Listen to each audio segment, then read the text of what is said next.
Allahumma salli ala sayyidina Muhammadin tibbil qulubi wa dawaiha wa afiyatil abdani wa shifaiha wa nuril absari wa dhiyaiha wa ala alihi wa sahbihi wa sallim.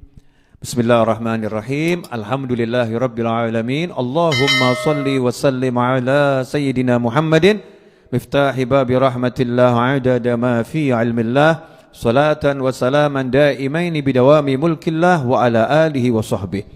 Allahumma salli ala sayyidina Muhammadin salatan taftahu biha lana futuhal arifin wa tufaqqihuna biha fid din wa ala alihi wa sahbihi. Assalamualaikum warahmatullahi wabarakatuh. Waalaikumsalam warahmatullahi wabarakatuh. Alhamdulillah, pemirsa dimanapun Anda berada, teman-teman santri yang berada di Ponpes Majelis Ar-Raudhah, kita bisa bertemu kembali untuk ngaji bareng kitab Al-Hikam. Dan insya Allah kali ini kita akan ngaji hikmah yang kedua.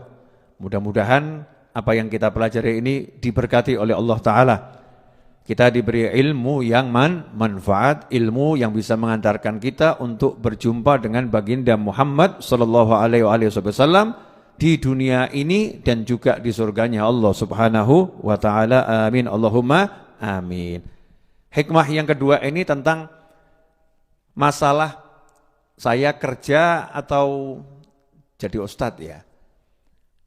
Saya kerja atau tak zikiran saja ya. Saya kerja atau jadi imam ya. Dan sebaliknya, saya ini tak nyantri terus ya, atau kerja saja ya. Saya baca Al-Quran terus, hidupnya begitu tiap hari, atau saya cari duit saja ya. Mana yang harus saya pilih? Mana yang harus saya pilih? Ini karena kalau enggak punya ilmu, salah bertindak, salah milih, maka pangkatnya bisa anjlok ya, turun drastis dari yang tadinya punya pangkat tinggi bisa turun sampai derajat yang paling rendah. Naudzubillah min dzalik. Insyaallah kita akan belajar dalam waktu kurang lebih 30 sampai 40 menit ya, mungkin bisa jadi lebih dari itu, wallahu a'lam. Kita akan baca dulu kalimat hikmahnya biar kita dapat barokah dari Syekh Ibn Athaillah Ahmad bin Muhammad As-Sakandari rahimahullah. Amin Allahumma amin. Iradatuka tajrid ma'a iqamatillah iyyaka fil asbab minasyahwatil khafiyah wa iradatukal asbab ma'a iqamatillah iyyaka fit tajrid inhitatun anil himmatil aliyah. Iradatuka tajrid, keinginanmu untuk bertajrid. Sementara Allah menempatkan engkau di maqam asbab, maka itu bagian dari syahwatmu yang tersembunyi. Bagian dari syahwatmu yang tersembunyi. Sementara keinginanmu untuk menempuh sebab-sebab kehidupan duniawi, sarana-sarana bisnis, ya, maka itu akan menjadi kemerosotan yang sangat besar dari semangat yang tinggi kalau memang kamu berada di makomnya itu, makom tajrid. Makomnya orang-orang yang hidupnya memang zikir, hidupnya wirid, hidupnya sholat, hidupnya ngaji, hidupnya ngajar, hidupnya cari ilmu. Orang yang seperti itu. Tapi kok punya keinginan untuk meninggalkan itu beralih ke bisnis. Maka itu adalah kemerosotan dari semangat yang tinggi. Nah ini akan kita bahas. Ini terjemahannya, terjemahan bebas ya pemirsa. Biar mudah untuk dicerna, mudah untuk dipahami dan nanti bisa kita amalkan bersama-sama. Amin Allahumma amin. Begini pemirsa, manusia ini ada dua kelompok. Secara garis besar ya, ada dua kelompok. Kelompok pertama manusia yang hidupnya itu dari pagi sampai sore cari duit. Dari pagi sampai sore cari duit. Bahkan sampai malam. Ya, bahkan sampai malam cari duit. Sementara kelompok yang kedua, manusia yang mulai dari pagi sampai malam cari ilmu. Dari pagi sampai malam baca Al-Quran. Dari pagi sampai malam zikir. Dari pagi sampai malam sholawat. Dari pagi sampai malam istighfar. Dari pagi sampai malam hidupnya ibadah yang mahdhah. Ibadah yang betul-betul murni ibadah. Sholat, puasa, ya, yang seperti itu. Nah, ini nggak bisa dipungkiri, memang kehidupan demikian. Ada dua kelompok. Dan sebetulnya dua kelompok ini dua kelompok yang baik semua. Jangan salah, ini dua kelompok yang baik. Orang yang dari pagi sampai sore dia cari dunia, itu baik kalau memang untuk ibadah. Untuk ngasih nafkah, ya, untuk membantu orang-orang yang sakit, biar bisa berobat dengan baik, dengan uangnya tadi, untuk menyambung silaturahim, datang pada keluarganya yang butuhkan, kemudian dia bereskan semua hutangnya, urusannya, ya. Dia niatnya begitu, untuk bantu masjid, bantu musola, bantu pesantren, bantu majelis, ya, bantu panti asuhan, membantu orang-orang yang bergerak, ya, di dalam bidang sosial, membantu para ustadz, membantu para dai untuk kebaikan, uangnya untuk kebaikan. Maka bisnisnya dia dari mulai pagi sampai sore itu selama halal, maka itu menjadi ibadah. Dan ibadah yang pangkatnya luar biasa. Karena at-tajir as-soduq, pedagang yang jujur itu derajatnya sama dengan orang yang berjihad di jalan Allah Subhanahu wa taala. Nggak main-main, ya, pangkat yang sangat tinggi itu, pangkat yang sangat tinggi. Dengan dia hidup bisnis cari uang.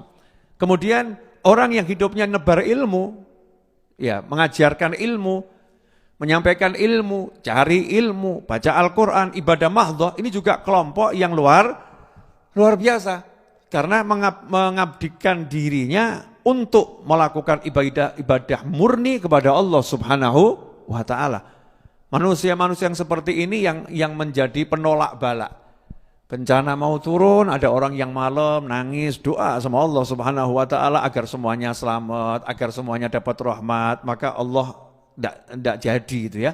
Bencananya sama Allah disingkirkan tuh, ya, ditunda atau dibatalkan oleh Allah Subhanahu wa ta'ala. Karena apa? Karena masih ada di situ orang-orang yang mau istighfar, sebagaimana dikatakan, dan Allah tidak akan menyiksa mereka, wahum yastaghfirun, sementara mereka beristighfar pada Allah Subhanahu wa ta'ala.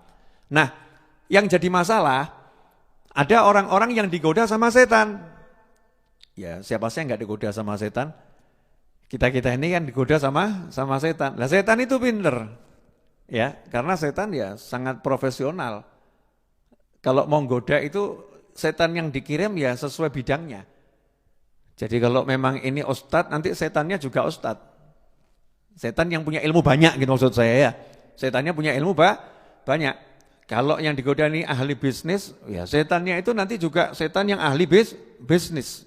Tahu nih, sesuai dengan keahlian masing-masing. Makanya kita disuruh banyak baca zikir, baca wirid di pagi hari, dalam segala kesempatan, minta perlindungan terus dari godaan setan. Karena kalau enggak dilindungi Allah Ta'ala, mengelawan setan itu hal yang memang enggak mudah gitu, ya. Kalau enggak dilindungi Allah Subhanahu wa Ta'ala, enggak ditolong Allah Ta'ala, maka suruh minta terus, ya, suruh minta terus perlindungan dari Allah Subhanahu wa Ta'ala. Nah setan ini enggak mau orang yang dagang kok dapat derajat mujahid. Orang yang dagang kok dapat kalau derajatnya orang yang mati syahid. Kok enak bener.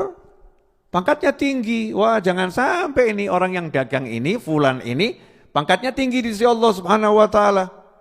Kemudian ada lagi orang yang ahli sholat, ahli zikir, ahli baca Al-Quran.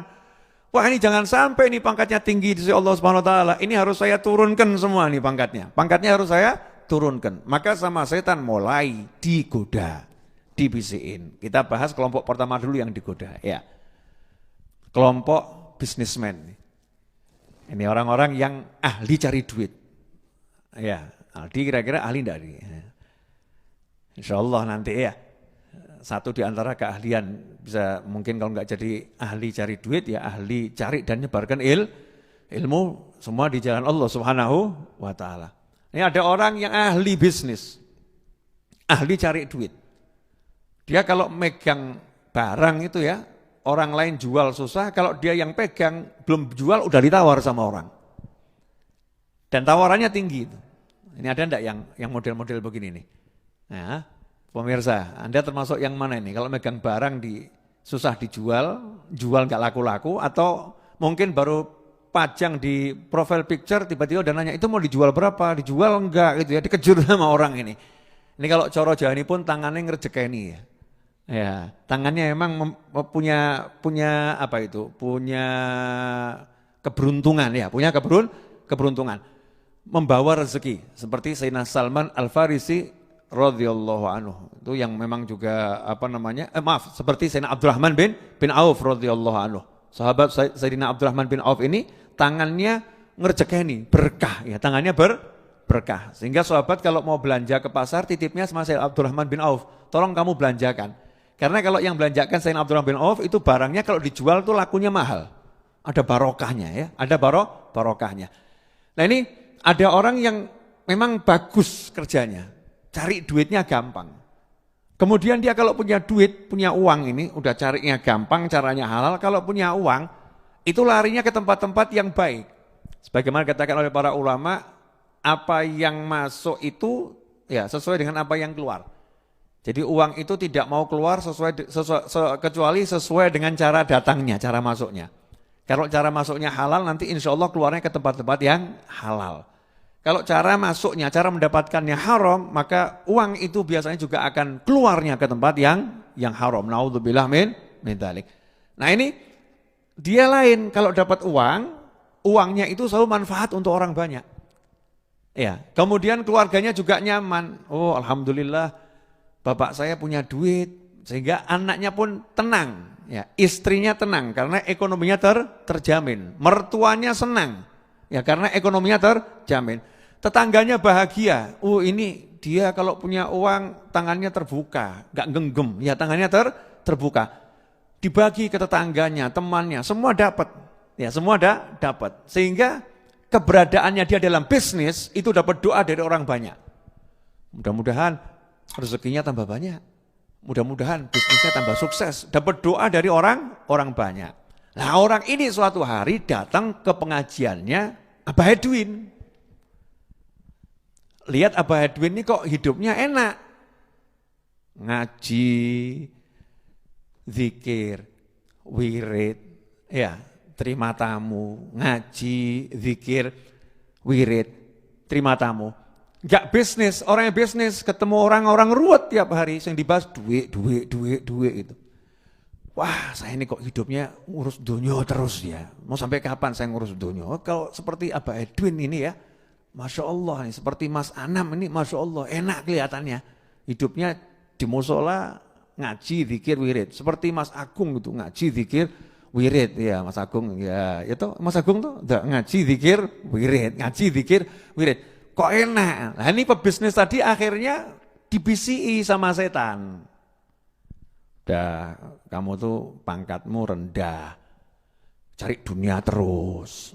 Rendah itu. Tiru itu Abah Edwin. Ya, tiru Mas Ana, Mas Agung. Itu hidupnya buat ngaji, zikir, wirid di masjid tuh dari pagi, siang, sore, malam, pagi, siang, sore, malam masjid di rumah Allah. Kamu di rumahnya setan kamu. Itu pasar tuh tempat kumpulnya setan. Hidupmu tiap hari kumpul sama setan. Udah, saatnya kamu tinggalkan dunia. Mau sampai kapan cari dunia?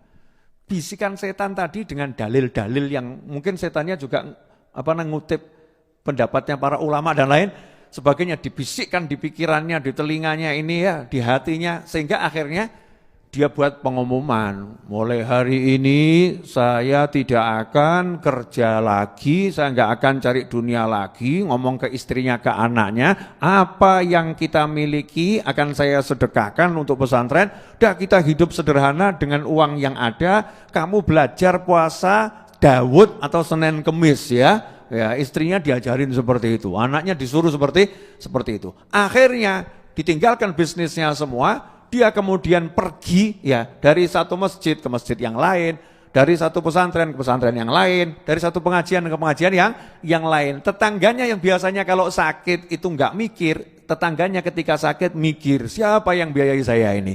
Keluarganya yang tadinya itu bayar listrik tiap bulan itu gampang karena dapat jatah uang dari saudara, dari dia yang punya uang lebih tadi, tetangganya, saudaranya itu pun akhirnya merasa bingung, bulan ini saya bayar listrik dari mana?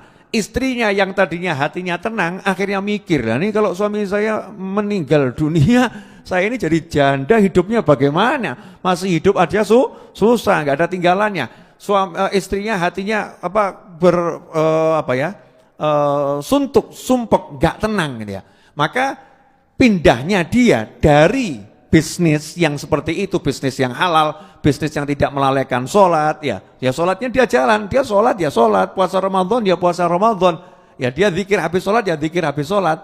Tapi dia tuh waktunya lebih banyak untuk kerja, bisnis, cari uang. Tapi karena ketemu Abah Edwin ya, Mas Anna, Mas Agung lihat begitu, setan masuk, akhirnya ditinggalkan semuanya, dia beralih pada baca Al-Quran, zikir, wirid, pengajian, dari satu musola ke musola yang lain. Maka sikapnya ini itu bukan satu hal yang baik. Itu sebetulnya bagian dari syahwat, keinginan yang gak baik yang tersembunyi. Itu hawa nafsu gitu loh, hawa nafsu. Itu bukan mulia, tampaknya kan mulia jadi orang yang ngaji, zikir, wirid. Bukan, itu justru jelek. Kenapa? Karena dia sudah ditempatkan Allah, tugasmu nih ngurusin orang-orang yang gak punya duit. Tugasmu nyarikan orang-orang yang punya duit, ibadahmu ya itu. Ya memang ya ibadah yang seperti itu beda loh sama orang yang kita ngaji nangis gitu kan ya. Orang kalau ngedem duit kan biasanya nggak nangis ya.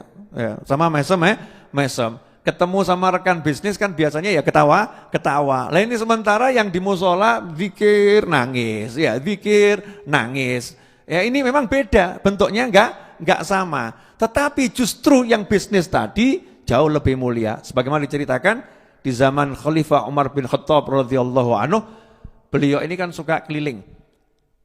Bahasa no-nya, zaman no-nya belusuan. Ya, Sayyidina Umar bin Khattab radhiyallahu anhu itu suka belusukan. Nih mungkin pemirsa yang suka ngoreksi bahasa Inggris saya ya. Zaman no, bukan no bib, now, iya. Lawang saya ini orang Solo yang bahasa Jawa lebih saya suka. Iya, Inggrisnya Inggris gak ceto begini. Iya, gak ceto. Ikhwani rahimakumullah. Sayyidina Umar bin Khattab radhiyallahu anhu itu belusukan dulu. Nah, di antaranya juga belusukan ke masjid di jam-jam orang kerja.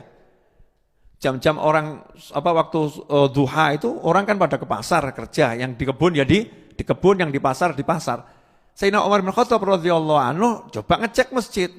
Dilihat di masjid, ya maklum yang umurnya udah 60 tahun ke atas itu ya. Pada di masjid semua zikir wirid, emang makomnya persiapan bukan menjemput, persiapan menerima tamu. Malaikat Israel alaihissalam, jadi udah disiapin itu dengan banyak zikir, banyak doa, umurnya 60 tahun lebih. Umurnya umat Nabi SAW kan 60 sampai 70 tahun seperti itu. Nah, ternyata di situ ada anak muda, lagi zikir, lagi sholat gitu kan, ngaji. Maka ditanya sama Sayyidina Umar bin Khattab radhiyallahu anhu, hei anak muda, kenapa kamu kok di sini? Kok nggak kerja, nggak ke pasar, nggak ke kebun? Kenapa kamu di sini? Jawabannya ibadah, zikir sama Allah Ta'ala. Lah, yang jamin kehidupanmu siapa? Kamu untuk makan dirimu ini, kamu ini kerjanya apa untuk penghidupan sehari-hari? Dijawab, enggak kerja. Nah, yang jamin siapa? Ada saudara kandung saya, itu yang dia memenuhi hajat-hajat saya, kebutuhan saya, dia yang suplai. Dia yang kerja, dia yang jamin saya. Maka kata Khalifah Umar bin Khattab radhiyallahu anhu, "Idzan akhuk a'bad minka." Kalau begitu, saudara kandungmu itu lebih ahli ibadah daripada kamu. Jadi dipuji sama Sayyidina Umar bin Khattab justru yang kerja, anak muda kok. Ya, dia anak muda, tapi kenapa dia enggak bekerja, sibuk zikir wirid. Nah, ini Sayyidina Umar menilai anak muda yang kerja tapi dengan cara yang baik, yang halal dan semua digunakan untuk bantu saudaranya seperti itu, ini jauh lebih baik. Meskipun enggak dikatakan ini jelek, karena zikir, doa, wirid itu juga baik, tetapi enggak pas makomnya. Makomnya enggak pas. Nah, ini contoh dalam kehidupan sehari-hari. Nah, mudah-mudahan pemirsa yang setelah mendengar uraian saya ini, yang ahli bisnis, ahli bantu pesantren, ahli bantu orang sakit, ahli bantu keluarga yang membutuhkan, ya kerabat membutuhkan, ahli bantu tetangga, akan lebih semangat untuk cari duitnya, cari duit yang banyak. Tapi caranya yang halal, caranya yang bagus, dan tidak melalaikan dari sholat, tidak melalaikan dari zikir. Kan ya tetap zikir, tetap sholat gitu ya. Tapi karena bakatnya di bisnis, maksimalkan bisnismu. Biar jadi sahabat yang punya harta yang banyak itu. Seperti sahabatnya Nabi Muhammad SAW. Ikhwani rahimakumullah. Nah sementara kelompok yang kedua, ini tadi kelompok yang pertama, ahli bisnis. Kelompok yang kedua adalah orang yang dia itu hidupnya sebaliknya.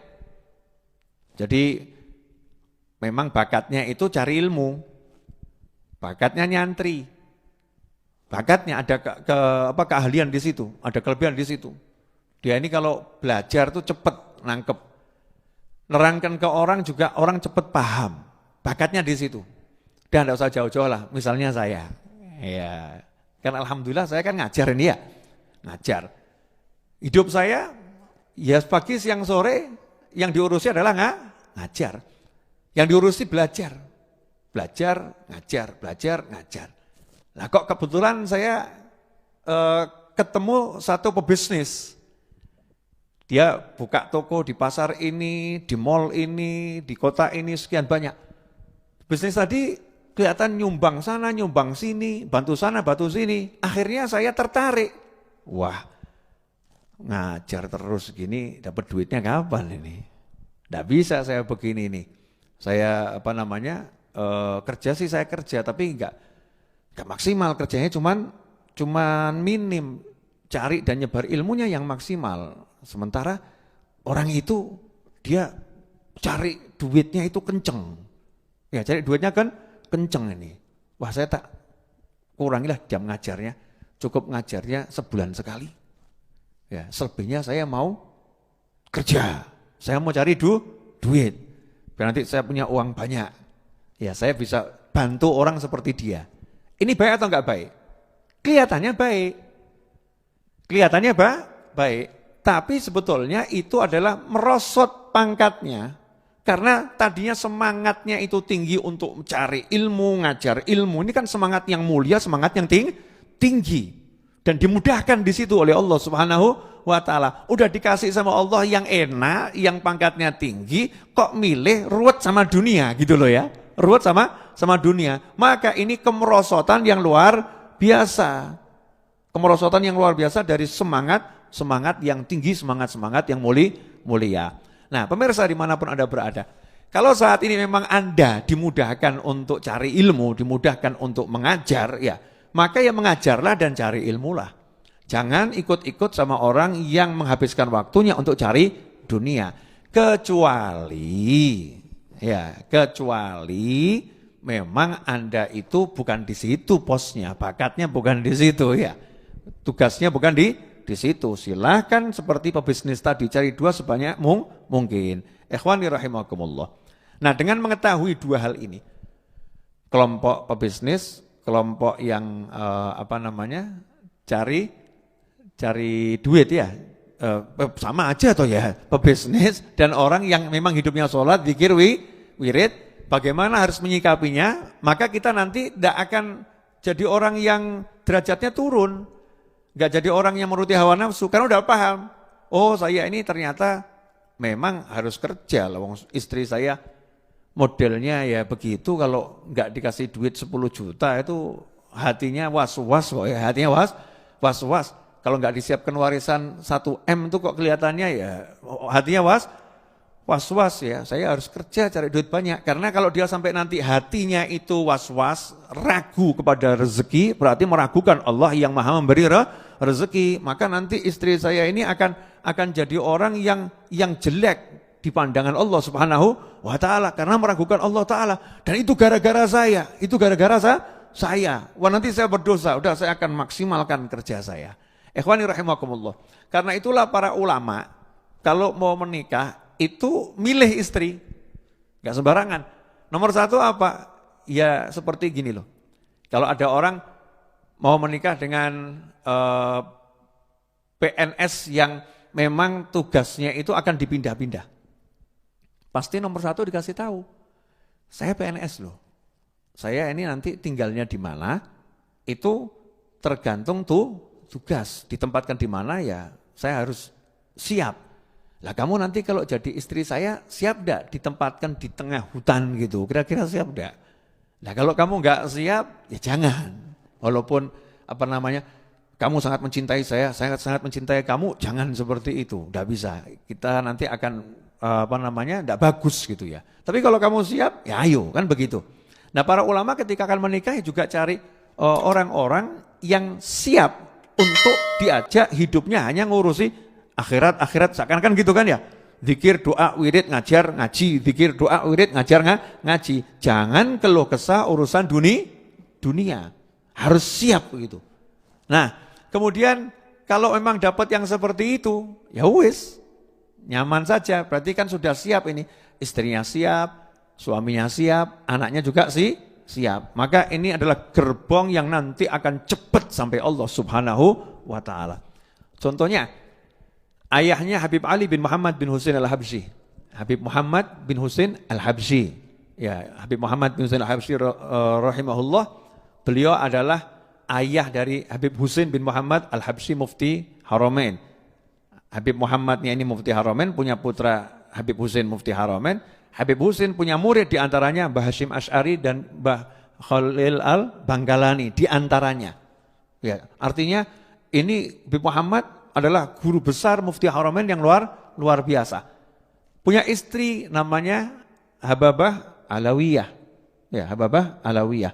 Ini Hababah Alawiyah ini ketika suaminya diperintah gurunya, kamu dakwah ke sana, ya, dan istrinya disuruh ngurus anak di rumah, ya enggak protes. Lanjutkan, silakan berangkat. Ya silakan berangkat. Karena memang siap. Jadi istrinya seorang ulama, sehingga ulamanya bisa tajrid betul-betul dia tidak ngurusin bisnis, enggak ngurusin apa, yang diurusin adalah dakwahnya, cari ilmunya, ngajarnya, karena istrinya sudah menggugurkan kewajibannya. Untuk yang satu itu aku tidak menuntut apa-apa. Kita semua berjuang di jalan Allah Subhanahu wa taala. Seperti yang terjadi pada Nabi Ibrahim alaihissalam beserta istrinya.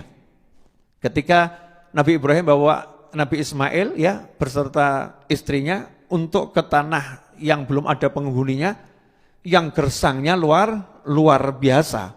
Maka di situ istrinya kan ya nyantai-nyantai saja loh, ditinggal bersama bayi, ya anak kecil, ya yang baru bisa nangis di tengah padang Sahara yang gersang, yang panasnya luar biasa, isinya bebatuan, nggak ada air, nggak ada kehidupan, nggak ada manusia di sana, nggak ada yang nemenin.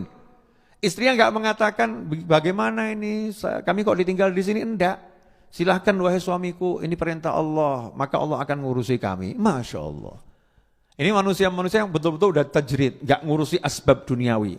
Sebab-sebab dunia ini sudah nggak ada dalam benaknya, pikirannya. Yang ada Allah dan Allah. Nah tapi sekarang ada orang yang gaya. Saya nggak akan usaha. Saya akan sholat saja, zikir saja, wirid saja. Begitu istrinya ngeluh, gas habis, stres. Ya, terus akhirnya ngontak ustadz yang lain. Itu sholawatnya udah saya baca kok rezeki nggak turun-turun ya, Masya Allah. Kelihatannya sholawatnya kurang mandi itu ya, kurang cespleng. Kita beralih ke sholawat yang lain. Diajari sama ustadz yang lain ya, tambah ini istighfar. Tambah istighfar. Istighfarnya udah saya kencengkan, tapi ini buat beli beras aja nggak dapat nih, gimana ini, Masya Allah. Nah ini model begini ini ya, ini termasuk orang yang pangkatnya anjlok gitu loh ya, pangkatnya anjlok. Dia mengira dengan zikir, doa, wiridnya dia yang banyak tadi itu, dia udah masuk kelompok wali-wali orang yang luar biasa. Sebetulnya enggak, dia jatuh dari semangat yang tinggi. Makanya kita hati-hati. Jangan gara-gara kemudian dipecat dari kantor ya, akhirnya pergi ke musola, duduk silo di situ cuman zikir, wirid.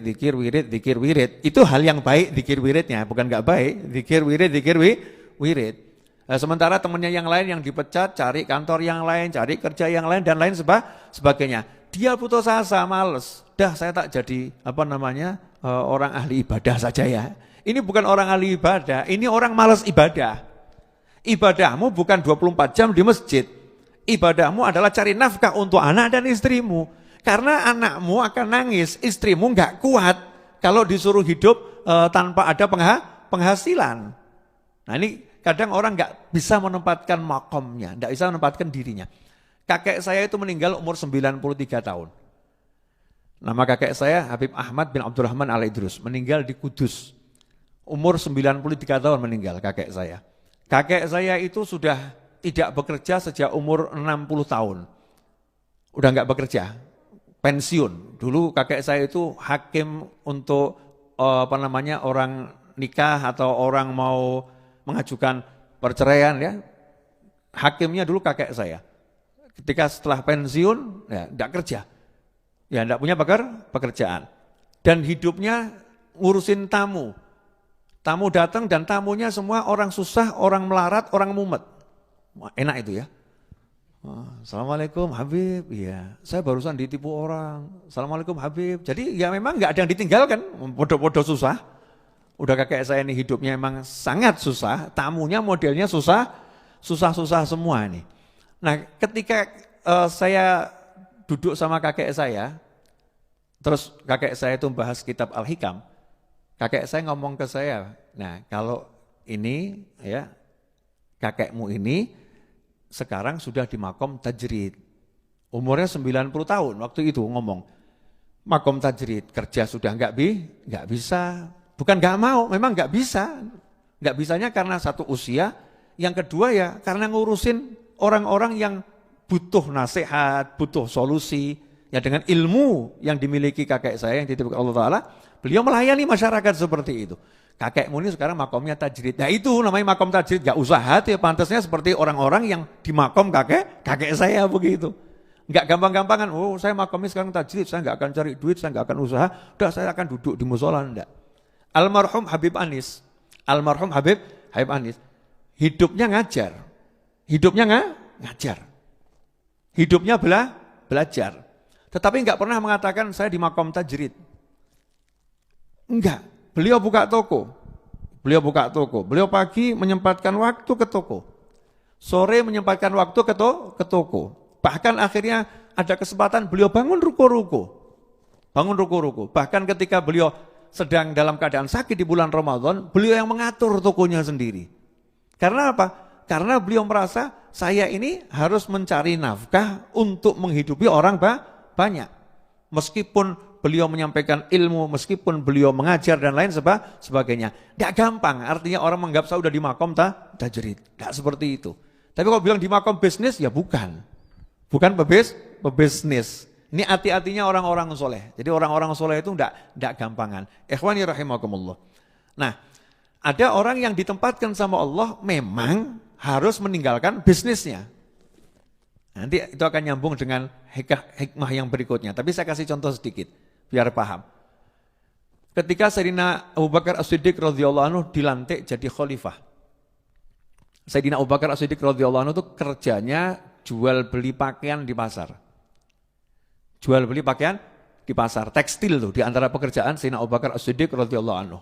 Dilantik jadi khalifah, itu besok paginya bawa, kalau sekarang karung goni ya, karung gitu dipikul. Di tengah jalan ketemu Sayyidina Umar bin Khattab radhiyallahu anhu. Kemudian ditanya sama Sayyidina Umar bin Khattab radhiyallahu anhu, "Itu yang kamu bawa apa?" "Dagangan saya." Presiden ini. Khalifah ini, presiden. "Dagangan saya." "Mau kemana?" "Ke pasar." "Lah ngapain?" "Cari nafkah." "Kalau saya enggak ke pasar, enggak cari nafkah, bagaimana tanggung jawab saya ngasih nafkah kepada anak dan istri saya?" Sayyidina Umar bin Khattab radhiyallahu anhu kemudian mengatakan, enggak. Bawa pulang ini semua. Tugasmu adalah ngurus negara, ngurus masyarakat. Ngurus negara, ngurus masyarakat. Masalah nafkah keluargamu, kita akan rapat kepada semua sahabat agar engkau diberi gaji dari Baitul Mal. Dari kasnya umat Islam, kamu diberi gaji. Tapi baktikan dirimu 24 jam kasarnya begitu ya. Hanya untuk mengurus masyarakat. Akhirnya deal. Sehingga hidupnya dibaktikan betul-betul jadi khalifah. Makannya keluarganya itu dari gaji. Tapi Anda perlu tahu gajinya berapa. Cuma di zaman khalifah loh, 1400 tahun yang lalu, coba padokno saiki gitu loh ya. Beda zaman ya, beda cara. Cuman kita melihat bagaimana hebatnya Khalifah Abu Bakar As-Siddiq radhiyallahu anhu. Itu gajinya hanya untuk kebutuhan makanan pokok. Makanan pokok itu setahun butuhnya berapa yang minim. Kalau mungkin Mas Rahman ditanya butuhnya beras 1 bulan berapa? Misalnya ya, dia ngitungnya Mas Rahman bukan nanti 1 hari 3 piring, enggak, ngitungnya 1 hari ini ya 20 piring. Lah anakku nambah, bojoku nambah, aku yo nambah gitu ya. Nah, ini kalau kelasnya sahabat itu misalnya butuhnya 1 piring, nanti mintanya enggak 1 piring, dibuat paling minim. Kira-kira nih kalau 1/4 piring sudah bisa rodok neken perut ya sudah 1/4 piring ini buat 1 hari, udah segitu. Itu caranya ngukur gajinya demikian. Ngukur gajinya demikian. Nah ini beliau kemudian fokus pada ngurusi umat. Nah ini dipindah sama Allah Ta'ala dari makom yang tadinya bisnis, pindah ke makom ibadah yang namanya ibadah ngurus umat, ngurus negara. Ini yang mindah Allah Subhanahu wa Ta'ala. Nah nanti kita akan bahas pada hikmah yang berikut-berikutnya. Kalau dibahas sekarang tidak enak. Nah pemirsa dimanapun Anda berada, dari uraian yang sudah saya sampaikan kurang lebih 25 menit ini, maka kita bisa tahu. Ini ada kadang-kadang kita ini anak muda, saya kan masih muda tuh ya.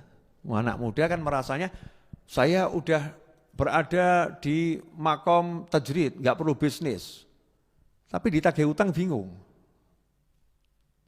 Itu salah, makommu bukan makom tajrid berarti. Makommu ya memang makom cari duit, tapi ibadahnya yang banyak gitu. Ya, ada orang udah merasa saya ini di makomnya adalah makom bisnis. Saya nggak perlu ke musola, ke masjid, zikir berat nggak perlu. Saya akan sedekah, ya sedekah dengan harta saya ini. Tapi sholatnya hilang, sholatnya keteteran, ya zikirnya nggak pernah, ngajinya nggak pernah. Itu bukan makom bisnis itu termasuk orang yang lalai dengan dunia. Yang di makom bisnis itu ya sholatnya jalan, zikirnya jalan. Cuman presentasi cari duitnya itu lebih maksimal karena dia ada bakat di situ. Yang persentasenya itu ahli zikir, ahli wirid, makomnya itu makom tajrid, dia itu ya mungkin ada bagian di mana dia buka toko, buka kios, tapi nggak diurus loh, nggak dipikir gitu ya. Hidupnya fokus untuk ngurusi umat ya, untuk ibadah pada Allah Subhanahu wa Ta'ala, ibadah yang mahdhah. Makanya jangan sampai kita kena bisikan syaitan. Kalau emang kita seperti ini loh, ada orang kok dikasih kemudahan tugasnya jadi penderek Kiai Habib, Ustadz, penderek, abdi dalam tuh, kalau di keraton ada abdi dalam. Abdi dalam itu kan orangnya qanaah, dikasih apa ya diterima gitu kan ya. Ini ada orang yang ngabdi, melayani, khidmah sama ulama, sama ustadz, sama kiai, khidmah. Dimudahkan di situ, jadi hidupnya ya ngambilkan sandal, nyucikan pakaiannya, nganterkan kiainya, ustadznya, habibnya kalau pergi ditemani, ya. Di situ makannya sehari-hari ya dari sedikit gaji yang dapat dari Pak Yai, Pak Habib, Pak Ustadz itu. Dikasih mungkin beras, gula, ya minyak untuk istri dan anaknya bisa makan, yang penting bisa makan. Tapi mau beli mobil nggak bisa dia. Mau beli rumah yang bagus nggak bisa. Dia mau punya motor yang terbaru nggak bisa. Akhirnya dia lihat, lah teman saya ini hidupnya kerja, dia dapat duit banyak, akhirnya dia bisa beli rumah. Lah kalau saya ini ikut Pak Yai, ikut Habib, ikut Ustadz, tuku rumah kapan nih? Belinya rumah kapan ini? Saya ini kalau terus ikut Habib Novel nih, beli motornya kapan ini? Misal begitu ya. Saya ini kalau ikut Ustadz Fulan terus ini saya bisa beli sawah yang besar kapan ini? Wah, gak bisa saya. Akhirnya dia tinggalkan ustadznya, kiainya, habibnya itu pindah ke pasar. Ya, bisnis. Ini bukan hal yang baik. Bukan hal yang baik. Ini adalah satu kesalahan yang gak disadari. Dan sementara kehidupan dunia itu cuman sebentar. Setelah itu is dead, pindah alamat. Alamatnya di mana? Kuburan, alam barzah. Hasil dari semua kesabaran, ketekunan kita di dunia ini, kita akan menikmati, betul-betul menikmati nanti ya di sono itu. Kalau di dunia ini kan cuma dikasih nikmat kontan sedikit saja, injip-injip. Nanti di sananya yang luar biasa. Nah sementara tadi sudah dikasih nikmat yang luar biasa, nggak mikir apa-apa, hidupnya enak, ya. Tapi ternyata dia tergoda oleh temannya yang dapat duit jauh lebih banyak. Sehingga dia tinggalkan kenikmatan ini dan dia melihat itu tampaknya lebih nikmat. Ya, padahal dia lagi merosot derajatnya dari seakan-akan tajrid ya, usaha mendekati tajrid tadi menuju bisnis. Nah ini hal yang salah, bukan yang benar. Jelas semuanya ya? Insyaallah ini tidak akan saya panjangkan karena kalau dipanjangkan juga yang nerangkan pusing, yang dengarkan juga pusing. Tapi kalau begini ya insyaallah paham. Nah saya punya satu kisah, boleh? Ini rahasia saya yang saya share beberapa waktu lalu tapi mau saya ungkap lagi. Saya ini alhamdulillah kan ya dari keluarga yang secara ekonomi pas-pasan, mepet, dan juga bukan lagi mepet, pas-pasan pol lah. Ayah saya, ibu saya, kakek saya seperti itu. Saya anak tertua dari ibu saya. Ya, saya punya kakak lain ibu ada di Jakarta ya, ada di Jakarta. Tapi dari ibu saya anak yang tertua. Subhanallah, setelah saya lulus SMA, kemudian saya ke pondok pesantren, 6 bulan di pondok pesantren, saya keluar dari pondok pesantren juga diizinkan guru saya, ya cukup kamu belajar, pulanglah, kamu dapat ilmu yang barokah. Nah, waktu itu saya ikut ngaji bersama almarhum Habib Anis tiap hari gitu. Tiap hari ikut ngaji, belajar terus. Nah, kemudian ada yang ngomongin saya, kamu nih anak enggak bekti sama orang tua, kamu nih anak enggak ngurus orang tua, atau orang tuanya ini mengharapkan kamu sebagai anak yang tertua kok. Tambah kamu hidupnya rumah masjid ya. Enggak mau fokus cari duit, enggak mau kerja, enggak mau bantu orang tua. Saya jadi anak ya waktu itu ya ngeluh. Maksudnya ngeluh, aku ini bener apa salah? Saya ini bener apa salah? Nah disitulah kita perlu nanya sama orang yang paham. Karena kalau kita enggak paham, nanya sama orang yang paham. Jangan sampai kita ini kena bisikan setan. Nanti kalau saya tinggalkan upaya cari ilmu, kemudian saya terjun ke bisnis, itu bisikan setan kan ya naudzubillah min dzalik. Kalau saya tetap cari ilmu dan saya abaikan untuk memikirkan ekonomi orang tua saya, maka ini juga bisa jadi bisikan yang salah. Saya enggak tahu mana yang benar. Maka saya nanya. Berangkatlah saya ke Pasuruan. Ya, kan saya dulu mondok di Pasuruan. Ke Pasuruan silaturahim sama salah satu guru saya. Begitu sampai rumah guru saya, ini rahasia loh ya, jangan di-share. Sampai rumah guru saya itu ba'dal maghrib. Ada tamu di situ lagian. Jadi saya nunggu dulu, tamunya pulang terus saya duduk. Saya tuh cuma punya satu pertanyaan, mau nanya. Saya bagusnya ini melanjutkan belajar di tempat Habib Anis, belajar terus. Nanti saja saya cari duitnya nanti gitu. Karena ini usia saya juga lagi usia belajar, atau ini sudah cukup, saya tak fokusnya cari duit, walaupun saya tetap belajar. Itu di hati saya. Dari Solo tuh niatnya cuma mau nanya itu. Begitu duduk, salah satu guru saya yang ada di Pasuruan tuh ngomongin begini. Noval, itu tahu Fulan? Ya Ustaz, itu hidupnya ngajar terus. Sekarang kaya raya dia. Tahu enggak kenapa? Enggak tahu Ustaz. Allah kirimkan burung walet ke rumahnya. Rumahnya jadi sarang burung walet. Sehingga dia ngajar terus dan jadi pedagang walet. Enggak pakai susah payah. Tahu enggak Fulan? Diceritakan orang-orang yang hidupnya ngajar tiba-tiba sugih. Waduh, ini jawabannya kok gini kok ya. Cara jawabnya itu bukan kamu itu. Saya masih kurang mantap. Kenapa saya nanya ke Pasuruan kok gak nanya Habib Anis? Saya tuh gak berani nanya sama guru saya. Nanya sama Habib Anis itu saya gak berani. Karena wibawanya buat saya luar biasa. Tapi karena ini udah gejolaknya semakin kuat, maka balik ke Solo, saya gak pernah nanya apapun pada Habib Anis itu, akhirnya saya beranikan saya mau nanya. Saya masih ingat betul tuh. habis sholat maghrib, habis beliau baca Quran, kita kan tadarus tuh ya.